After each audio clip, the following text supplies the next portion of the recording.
오늘도 우리 그림 하나를 보고서 말씀을 전하도록 할게요. 자, 여러분 여기 보면은요, 맞아요. 레고가 보이죠? 그쵸? 우리 친구들 레고 좋아해요?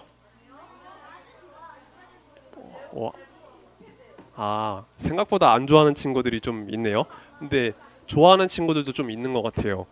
목사님도 우리 친구들만 할 때, 이게 초등학교 때 레고를 조립해 본 적이 있어요. 특별히 친척들이랑 함께 모여서 이렇게 레고를 조립해 본 적이 있거든요. 근데 레고를 조립할 때 있잖아요. 기억이 안 나요. 어떤 성같이 생긴 거를 조립했었는데 레고 되게 큰 거를 조립한 기억이 있어요. 근데 레고를 조립하다 보면은요, 그 안에 여러 가지 블록이 있다 보니까 내가 만들고 싶은 모양을 만들려고 할 때가 있어요. 그런데 여러분 그거 아세요? 레고에는요 다 맞는 그 그림이 있어요. 그래서 큰 그림을 이게 완성하기 위해서 조각 하나하나가 잘 모여가지고 완성을 시켜야 되는 거예요. 그런데 그 그림을 생각하지 않고 그냥 내가 원하는 대로 내 생각대로 맞추려고 하다 보니까 그 그림이 완성되지 못했던 적이 있거든요. 그래서 친척들이 모였을 때 이 레고를 딱 보면서 큰 그림을 만들기 위해서 이거를 완성시키기 위해서 같이 힘을 모으고 같이 생각해봐야 되구나라는 것을 그때 느꼈던 것 같아요. 자, 목사님이 오늘 이 레고 이야기를 한 이유는요, 오늘 나눌 주제와 관련이 있기 때문이에요. 오늘 우리가 함께 살펴볼 주제는요, 협력이라는 주제예요. 우리 협력이 어떤 뜻을 가지고 있는지 같이 읽어보도록 할게요. 자, 같이 읽습니다. 시작. 함께 힘을 모으는 것. 맞아요. 여러분, 협력은요, 함께 힘을 모으는 거예요. 우리가 어떤 일을 이루기 위해서 어떤 목표를 향해서 함께 힘을 모으는 거죠. 우리 재균이 축구를 열심히 하고 있는데 축구에서 이기기 위해서는 11명이 함께 뛰어야 되죠. 그렇죠? 나만 잘한다고 해서 되는 게 아니에요. 함께 힘 맞추고 함께 조직력을 세워야겠죠. 자, 그래서 우리는 어떤 것을 이루기 위해서 힘을 모으고 힘을 합쳐야 됩니다. 근데 특별히 예수님을 믿는 우리들도요, 함께 힘을 모으고 협력할 필요성이 있어요. 왜냐하면 우리는 예수님 안에서 한 몸이기 때문이에요. 하나님은 우리 각자 한 사람 한 사람을 하나님의 자녀로 부르시지만 하나님은 우리에게 이 교회 공동체를 허락해 주셨어요.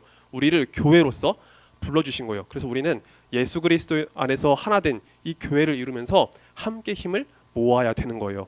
오늘은 우리가 고린도전서의 말씀을 나누게 되는데 이 말씀을 통해서 예수님 안에서 함께 힘을 모으고 함께 협력하려는 그 이유에 대해서 함께 살펴보도록 할게요. 자, 여러분 여기 보면은 목사님이 그동안 우리 친구들에게 많이 보여줬던 그림이 있어요. 이 지도가 있죠. 자, 여기 가운데 보면 넓은 바다가 하나 있는데 이름이 지중해죠. 맞아요. 유럽이랑 아시아, 아프리카 한가운데 있는 그 지중해가 있어요. 이 지중해를 중심으로 해가지고 많은 나라들이 있다고 이야기를 했었죠. 남동쪽으로 보면 이집트가 있고 그 위쪽 보면 이스라엘이 있고 그 위에 이렇게 왼쪽으로 볼록 튀어나온 이쪽 반도가 튀르키예 땅이라고 했었죠. 그리고 그 왼쪽으로 가면은요, 역삼각형으로 보인 이 지형이 있죠. 이 위치가 있죠. 여기가 어디 나라인지 아세요? 맞아요. 고린도가 있는 요 나라. 고린도가 있는 이 나라. 땡. 세 글자, 세 글자. 오늘날에 어떤 나라인지 아세요? 수도가 아테네인 나라. 맞아요. 그리스 땅이에요. 오늘날 그리스 땅인데 여러분 이 그리스 땅 남쪽에 보면은요, 어떤 도시 한 군데 이렇게 점이 찍혀 있죠. 여기 뭐라고 쓰여 있어요? 고린도. 맞아요. 여러분 고린도라는 도시가 있어요. 오늘날에는 코린토스라고 부르는데 이 고린도라는 도시에 교회가 세워졌던 거예요. 사도 바울이 이 로마 전 지역을 돌아다니면서 하나님 말씀을 전하게 됐는데 이 고린도 지역에서도 사도 바울이 복음을 전했어요. 그 결과 하나님께서 이곳 가운데 은혜를 부어주셔서 많은 사람들이 예수님을 믿게 해주신 거예요. 그래서 이 고린도 지역에 교회가 세워졌기 때문에 이곳을 바로 고린도 교회라고 이야기를 해요. 우리가 오늘 읽은 고린도전서 말씀은 고린도 교회를 향해 있었던 사도 바울의 편지인 거예요.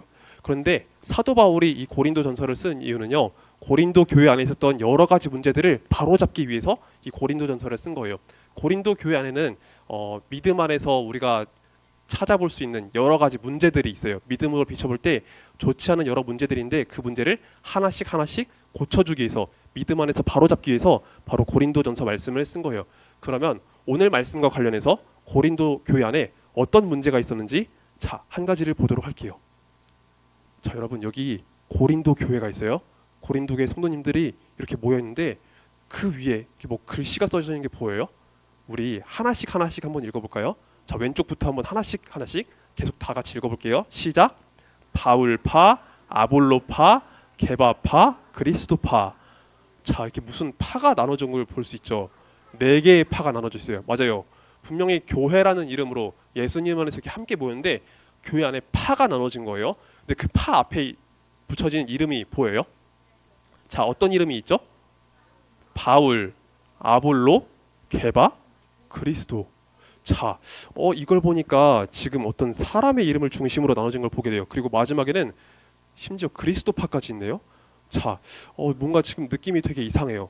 분명히 바울, 아볼로, 게바 이렇게 이름이 붙여진 거 보면은 뭔가 사람 이름을 중심으로 나눠진 것 같은데 끝에 보니까 막 예수님의 이름까지, 그리스도까지 이렇게 나온 걸 보니까 뭔가 고린도 교회 모습이 지금 심상치 않은 것을 알 수 있죠. 자, 어쩌다가 고린도 교회 안에 이런 일이 벌어졌는지 알려줄게요. 자, 여러분 잠깐만요. 집중. 자, 여러분 옛날 고대 그리스에는요, 여러분 위대한 철학자, 그런 스승을 중심으로 많은 사람들이 모여 있었어요. 그런 제자들이 막 붙어 있는 그런 움직임이 있어요. 그런데 고린도 교회 안에는요, 그 당시 이런 문화들의 영향을 받아가지고 그 안에 있었던 성도님들이 마치 어떤 교회 지도자를 중심으로 모이려고 하는 그런 모습들이 있었던 거예요. 분명히 교회는 예수 그리스도 안에서 하나 되고 예수 그리스도 안에서 이렇게 뭉쳐야 되는 그런 공동체인데, 고린도의 성도님들은요, 성숙한 믿음을 가지지 못했기 때문에 이렇게 사람을 보고서 사람을 중심으로 뭉치려고 했던 그런 모습이 있었던 거예요. 그리고 그 사람, 그 중심으로 모이려던 그 대표적인 사람들이 있었는데 그 이름이 바로 바울, 아볼로, 게바가 있었던 거죠. 자, 바울은 우리가 많이 들어봤죠. 바울에 대해서 많이 들어봤을 거예요. 바울은 어떤 사람인가요, 여러분? 좋은 사람? 네? 네? 바울이요? 자, 여러분, 우리 그동안 말씀 전하면서 바울이 어떤 일을 했는지 많이 나눴는데 기억나세요? 맞아요. 전도했던 사람, 예수님의 이름을 들고서 복음을 전했던 사람이 바로 바울이죠. 바울은 원래 예수님을 믿었던 사람이 아닌데 예수님을 만난 이후로 이 지역 저 지역 온 곳을 돌아다니면서 하나님 말씀을 전했어요. 그래서 바울은요, 교회를 세우는데 굉장히 큰 이바지를 한 사람이에요. 고린도 교회도 바로 바울의 사역을 통해서 세워진 교회였던 거예요. 하나님께서 바울의 사역을 통해서 사람을 붙여주시고 하나님의 은혜를 알게 하시고 그렇게 해서 이 교회가 세워지게 된 거예요. 그래서 고린도 교회에 있었던 어떤 성도님들은요, 바울을 진짜 뛰어난 지도자라고 인정했던 거예요. 바울이 짱이야, 바울이 위대해, 바울이 대단해라고 하면서 나는 바울을 따르겠어 라고 하면서 모인 거예요. 그래서 고린도 교회 안에 바울파가 생겨버린 거예요. 자, 그러면 두 번째로 아볼로는 대체 어떤 사람일까요? 아볼로는 아마 우리 친구들이 많이 못 들어봤던 사람일 거예요. 아볼로의 이름은요, 사도행전 18장 19장에 이렇게 먼저 등장하게 되는데, 여러분 아볼로에 대한 설명이 사도행전 18장 19장에 이렇게 나와 있어요. 그는 말을 굉장히 잘하는 사람이래요. 그리고 성경에 능통한 사람이라고 해요. 아볼로는 원래 유대인인데 예수님에 대해서 알긴 알지만 정확히 알진 못한 사람이었어요. 그렇지만 바울의 동역자를 만난 이후로 예수님에 대해서 정확하게 깨우치게 되었고, 그 결과 이 아볼로도 바울의 동역자가 되어서 하나님 말씀을 같이 전하고 힘썼던 사람인 거예요. 그런데 여러분, 바울은요, 아까 목사님이 이야기를 했지만 이곳저곳에 돌아다니면서 복음을 전해야 됐잖아요. 그래서 한 곳에 계속해서 머물면서 복음을 전하지 못했어요. 고린도 교회를 위해서 헌신하고 수고했지만 바울은 또 다른 지역에 가서 복음을 전해야 됐던 거예요. 그러면 바울의 빈자리를 누군가 채워줘야 됐겠죠. 그렇죠? 바울의 빈자리를 채워주면서 계속해서 하나님 말씀을 가르쳐주고 전해야 됐을 거예요. 바로 고린도 교회에 그런 헌신을 했던 사람이 바로 아볼로였던 거예요. 바울의 빈자리를 채워주면서 하나님 말씀을 굉장히 잘 전했던 사람이 아볼로였어요. 그런데 아볼로가 어떤 사람이라고 했었죠? 그는 성경에 굉장히 해박한 사람이었고 말을 정말 잘하는 사람이었던 거예요. 여러분, 가끔 이렇게 목사님의 설교를 듣다 보면 우리 친구들이 좀 집중 못하고 지루할 때가 있는데, 어떤 막 전도사님이나 목사님이 딱 처음 와가지고 하나님 말씀 엄청 재밌게 들려준다고 생각해 보세요. 그럼 우리 친구들 어떨 것 같아요? 반응이 되게 폭발적으로 일어날 수 있을 거예요. 매번 듣던 설교가 아니라 되게 재밌는 설교, 엄청 신나는 설교를 막 들으면요, 되게 우리 친구들 막 반응이 올라올 수 있단 말이에요. 근데 아볼로는요, 성경 말씀을 되게 잘 가르쳐주기도 했는데 말씀을 진짜 잘 가르쳐줬던 사람이에요. 말을 정말 잘했던 사람이에요. 그러다 보니까 바울의 빈자리를 너무 잘 채워줬기 때문에 고린도 교회 성도님들이 이 아볼로를 되게 좋아했던 거예요. 그래서 어떤 사람은 바울이 짱이라고 인정했지만 어떤 사람은 아볼로가 짱이다라고 인정을 했던 거예요. 그래서 바울파, 아볼로파가 이렇게 나눠졌던 거예요. 자, 그러면 세 번째는 무슨 파라고 되어 있죠? 게바파라고 되어 있죠. 자, 게바가 누군지 아세요? 게바. 세 글자. 오, 맞아요. 민혁이 맞아요. 게바는 베드로의 다른 이름이에요. 자, 게바파를 다른 말로 하면 베드로파라고 우리가 이해할 수 있을 거예요. 자, 베드로는 여러분 어떤 사람인가요? 예수님의 수제자죠. 맞아요. 우리 여름 성경학교 때 킹 오브 킹스를 봤는데 베드로가 예수님을 따라다니면서 수많은 말씀을 직접 들었고 수많은 기적을 몸소 체험했잖아요. 그렇죠? 베드로는요. 맞아요. 그런 일도 있었지만 베드로는요. 예수님의 그 엄청난 은혜를 직접 경험한 사람이에요. 하나님 말씀을 직접 듣고 예수님의 그 기적도 직접 체험하고 비록 베드로가 잘못도 했지만 예수님의 그 용서와 은혜를 직접 체험한 사람이 바로 베드로인 거예요. 그래서 베드로는요. 예수님의 수제자라고도 불리게 된 거예요. 자, 그런데 여러분 앞서 언급했던 바울과 아볼로는요. 사실 예수님의 12제자 안에 속했던 사람이 아니에요. 바울은요. 예수님이 부활하시고 승천하신 그 이후에 빛으로 찾아오신 예수님을 만난 사람이에요. 그는 예수님의 12제자 중에 속한 사람이 아니에요. 아볼로도 마찬가지예요. 아볼로도 예수님의 12제자 중에 속한 사람이 아니에요. 근데 베드로는 어떻다고 했었죠? 예수님의 12제자 중에서 수제자였다고요. 예수님 말씀을 직접 듣고 그 기적을 직접 체험하고 예수님의 놀라운 은혜와 사랑을 몸소 직접 경험한 사람이라고요. 그래서 예수님의 모든 제자들을 언급할 때 가장 먼저 이야기될 수 있는 사람이 바로 베드로인 거예요. 베드로가 지금 이 고린도 교회를 위해서 오랫동안 헌신한 적은 그렇게 없었지만 사람들은 제자들에 대해서 이야기하면서 베드로가 짱이야 라고 이야기를 했던 거예요. 그러다 보니까 바울파, 아볼로파, 게바파 이렇게 나뉘어져 버렸네요. 자, 그리고 나서 마지막으로 또 어떤 파가 있죠? 맞아요. 그리스도파가 있어요. 자, 이걸 보니까 지금 고린도 교회의 상황이 굉장히 좀 안 좋다는 것을 분명히 직감할 수 있을 거예요. 자, 무슨 파 이렇게 나누어지다 보니까 사람들은요. 예수님을 마치 교회 어떤 지도자의 수준처럼 이렇게 낮춰보면서 예수님을 마치 자기가 추종하는 어떤 한 분으로 이렇게 묘사를 해버린 거예요. 우리 모두는 그리스도 안에서 한 교회를 이루고 한 몸을 이루어야 되는데 내가 따라야 될 어떤 분을 이렇게 딱 내세우면서 나는 그리스도파를 이루고 있어 라고 이렇게 주장을 해버린 거예요. 그래서 고린도 교회는요. 바울파, 아볼로파, 게바파, 그리스도파 이 네 개의 파가 나눠진 거를 보게 돼요. 여러분 교회 안에 이렇게 있다 보면요. 우리도 때로는 그럴 때가 있을 거예요. 서로 하나가 되지 못하고 어떤 사람을 중심으로 나눠지는 그런 모습을 보일 때가 있을 거예요. 자, 교회가 이렇게 하나가 되지 못하고 나눠져 있을 때 우리는 어떤 믿음을 가지고 우리는 이 문제를 해결할 수 있을까요? 자, 여기 그림 보세요. 그림을 보면은요. 자, 이 고린도 교회 가운데 누가 계신 걸 볼 수 있죠? 그렇죠? 예수님께서 계신 거를 볼 수 있죠. 여러분, 이 교회는요. 예수님을 중심으로 세워진 교회예요. 예수님을 머리로 세워진 한 몸이 바로 교회인 거예요. 그래서 우리는요. 교회 안에서 서로 나눠지고 갈라지고 다투는 게 아니라 예수님을 바라보면서 서로 하나가 되어야 하는 거예요. 우리는 예수님을 믿는 믿음 안에서 서로 하나가 될 수 있도록 힘써야 하는 거예요. 바울은 이렇게 찢어지고 나눠졌던 고린도 교회를 바라보면서 예수님 안에서 우리가 하나가 되어야 된다. 예수님 안에서 협력해야 된다는 것을 강조하고 싶었어요. 자, 우리 고린도전서 1장 10절 말씀을 함께 읽어보면서 자, 이 부분에 대해서 다시 한번 이야기해 보도록 하겠습니다. 고린도전서 1장 10절 말씀 같이 읽겠습니다. 시작. 형제들아, 내가 우리 주 예수 그리스도의 이름으로 너희를 권하노니 모두가 같은 말을 하고 너희 가운데 분쟁이 없이 같은 마음과 같은 뜻으로 온전히 합하라. 아멘. 자, 여러분, 바울은 여기서 누구의 이름으로 이 말씀을 전했죠? 맞아요. 예수님의 이름으로 이 말씀을 전했죠. 우리를 구원하시고 우리를 부르신 그 예수님의 이름으로 이 말씀을 전하고 있는 거예요. 예수님의 권위를 가지고 이 말씀을 전하고 있죠. 그리고 예수님 안에서 우리가 어떻게 해야 된다고 지금 말씀하고 있죠? 모두가 같은 말을 하고 너희 가운데 분쟁이 없이 같은 마음과 같은 뜻으로 온전히 합하라 라고 말씀을 전하고 있어요. 맞아요. 예수님 안에서 우리가 갈라지고 나눠지고 다투는 것이 아니라 한 믿음, 한 마음 안에서 서로 합해야 된다라고 말씀을 전하고 있는 거예요. 그래서 우리 가운데는요. 서로 어떤 분쟁이나 다툼이 없이 예수님 안에서 한 믿음을 가지고 나아가야 된다라고 지금 바울 사도는 전하고 있었던 거예요. 자, 이 말씀을 듣고서 그 모습을 조금씩 바꿔가려고 했던 이 고린도 교회의 모습이 있습니다. 아까는 분명히 다투고 찢어지고 나눠졌었는데 이렇게 예수님 안에서 하나가 되려고 힘썼던 이런 고린도 교회의 모습이 나와 있어요. 여러분, 이처럼 교회가 서로 믿음 안에서 하나 되고 서로 협력하려고 할 때 그 모습을 통해서 하나님께서 영광 받으시는 일이 일어나게 돼요.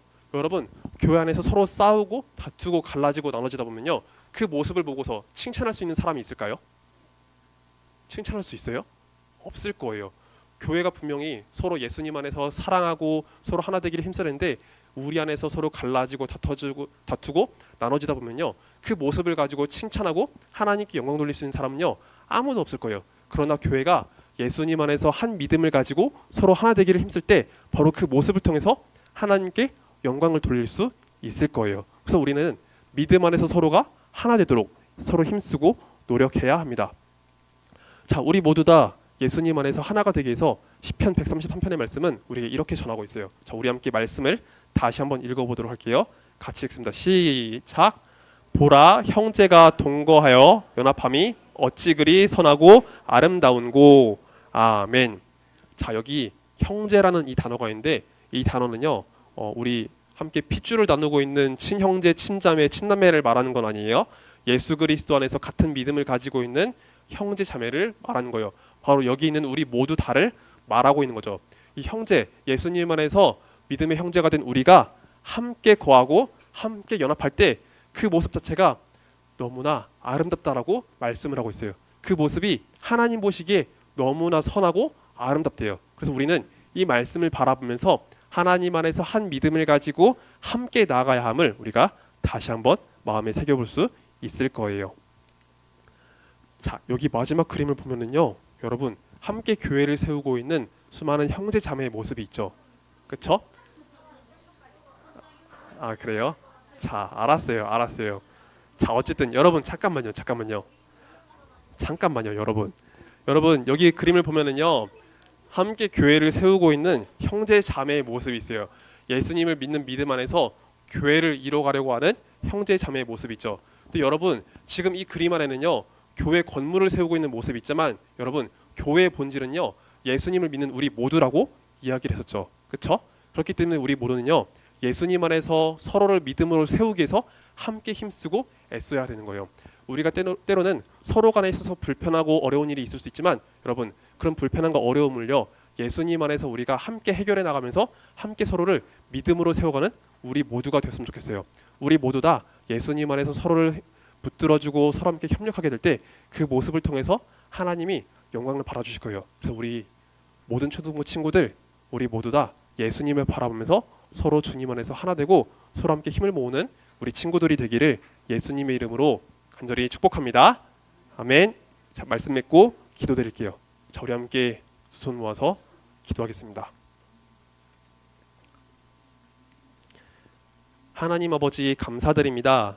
오늘 고린도전서의 말씀을 나누면서 하나님, 우리가 예수님 안에서 협력해야 함을 살펴보았습니다. 하나님, 우리 가운데 때로는 여러 가지 아픔이나 문제로 인해서 우리의 잘못된 생각으로 인해서 우리가 갈라지고 다퉈지고 나눠질 때가 있지만 하나님, 우리 모두 다 예수님을 바라보는 그 믿음을 가지고 예수님 안에서 하나가 되게 하여 주옵소서.